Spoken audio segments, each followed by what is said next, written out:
مرحبا بكم أصدقائي في أنحاء الوطن العربي في فيديو جديد من فيلمر. اسمحوا لي أني أبدأ بتصريح جدا مهم من زمان نفسي أقول لكم هو ألا وهو فيلمر يا أعزائي للأسف يجب أن يتوقف.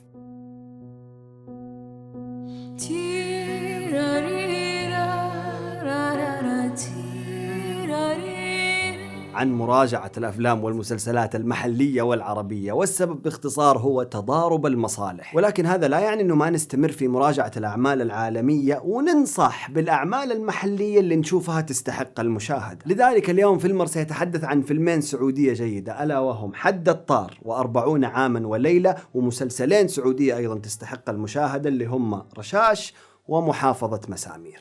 فايش قاعدين نستنى؟ Let's go.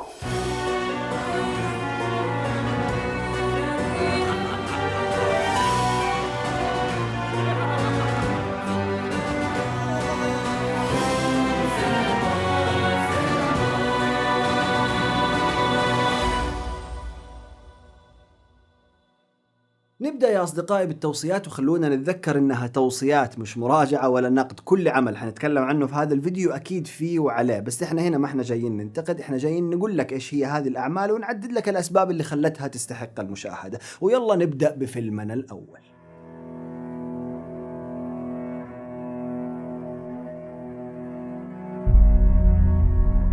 بحضوري أنا الشيخ عبد الرحمن محسن عطاف، القاضي بالمحكمة الكبرى بدائرة الحدود والقصاص بمدينة الرياض. ناقصين مشاكل حنا.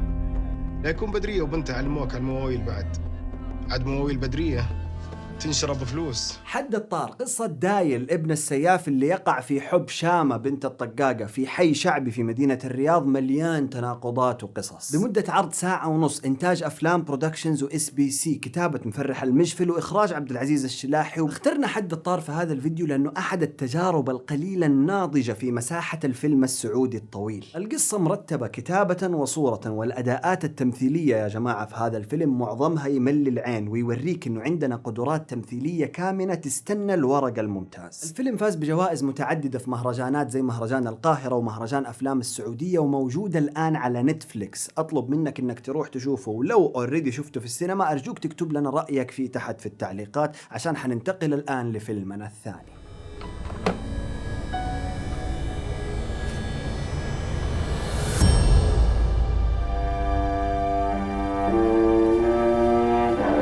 السيارة الثانية كانت هي الغلطة، صدمنا، لولا الحزام كنا لحقناه. قل أعوذ برب الناس ملك الناس إله الناس من شر الوسواس الخناس الذي يوسوس في صدور الناس من الجنة والناس. بقول لكم شيء، أبوي متزوج من ورا ظهر أمي. بعد حادث سيارة ياخذ أبوهم للمستشفى في ليلة العيد، يجتمعوا 5 أخوان في بيت العيلة ونتعرف هناك عليهم، على شخصياتهم وأسرارهم الدفينة. بمدة عرض حوالي 2 ساعتين. إنتاج الريدسي فيلم فاونديشن وسيني بويتكس، كتابة عبد الرحمن خوج وبشاير الصومالي، إخراج محمد الهليل. 40 عام رغم أنه فيلم حواري بالدرجة الأولى، وتدور معظم أحداثه في مكان واحد، ومواضيعه عن العيلة، الزواج والطلاق، إلى أنه لغته البصرية أشوفها راقية جدا مقارنة بباقي الأعمال السعودية في هذه الجانب. كتابة جيدة وشخصيات مركبة وسينما سعودية أصيلة تستحق وقتك. الفيلم المفروض الآن يعرض في صالات السينما، روح احجز تذكرة وشوفه. أنا رحت وشفته وخرجت راضي. أما الآن فخليني من الأفلام ونبدأ بمسلسلنا الأول اللي هلكوني البشر بطلبات مراجعات. واللي صار في الرياض ترى الحكومة ناوي تقص. أنتم معي؟ والله لا أجيب راسك إلا ما تغلط، وتذكر إن الله ما يطق بعصا.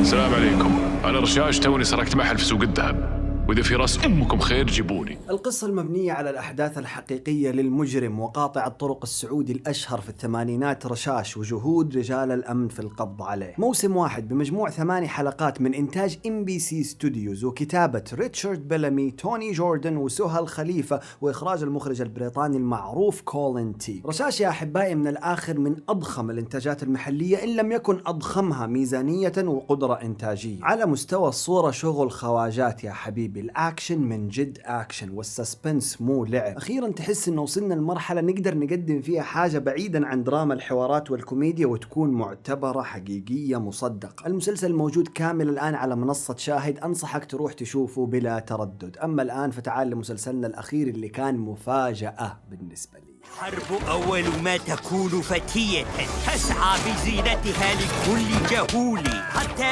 إذا استعرت وشب ذرامها عادت عجوزا غير ذات خليل، شمطاء جزت رأسها وتنكرت مكروهة للشب والتقبيل. هو أنا واهم أو إن العالم انهبلت برا. الامتداد الأيقوني لشخصيات مسامير اللي شفنا ولادتهم وتطورهم في يوتيوب، مرورا بالفيلم الطويل وصولا إلى مسلسل نتفليكس اللي حنتكلم عنه اليوم، محافظة مسامير. 8 حلقات بقصص منفصلة تستعرض تغيرات العصر الحديث وتأثيراتها على المملكة العربية السعودية بطابع كوميدي جريء. إنتاج ميركوت، كتابة وإخراج مالك نجر وعبد العزيز المزيني، وأداءات صوتية رائعة من مبدعين زي عبد العزيز الشهري، يوسف الدخيل، صهيب قدس وغيره. مسامير يعتبر مفاجأة يا صديقي لأنه مساحة الطرح والجرأة والنضج في الكتابة كان مبهر بالنسبة لي، ناهيك عن ريفرنسز محلية من أروع ما يكون. مسامير بالنسبة للمواطن السعودي زي سيمبسونز أو ريكن مورتي للأمريكي، سوشيال كومنتاري قاسي بس رهيب ومسلي في نفس الوقت. المسلسل موجود كامل على نتفليكس، روحوا شوفوه وروحوا شوفوا حلقة السباك تحديدا، حلقتي المفضلة، وبعد ما تشوفوها تعالوا اكتبوا لي آراءكم تحت في التعليقات. تخسي يا كلب. ختاما يا صديقي، احنا في السعودية في صناعة يا هادي للتو تخطو خطواتها الأولى، وأكيد كل الأعمال اللي ذكرتها زي ما فيها أشياء كويسة زي ما فيها أماكن كثير للتحسين والتطوير. أما أنت يا صديقي الفيلمر فاسأل نفسك واطرح سين، ما دورك في التحسين؟ حتى أنت يا حبيبي أنقد وكلمني، قل لي إيش عجبك ما عجبك تحت في التعليقات. سبسكرايب حيسهل تواصلنا، لايك لو عجبك الفيديو، دايما كون فيلمر. بالمناسبة هذا الفيديو وقت نزوله حكون أنا سافرت لأم الدنيا عشان أمثل في عمل جديد، ولكن هذا لا يعني أنه فيلمر سيتوقف. فيلمر لن يتوقف بإذن الله، حاخذ معايا الكاميرا والمايك وأطلع لك من كل مكان في العالم. أهم شيء فيلمر يكون موجود كل يوم 1 و11 و21، لأنني أحبكم أصدقاء الفيلمرز. نعم أحبكم، أيام عمري كلها تدور حولكم، لأنني كما ترون. كيف؟ لأنني كما ترون قلب أمكم، إني أحبكم، نعم أحبكم، أيام عمري كلها تدور. أنت يا صديقي الفيلمر فاسأل نفسك لا تضحك يا ابني. Okay. Don't shoot flowers now.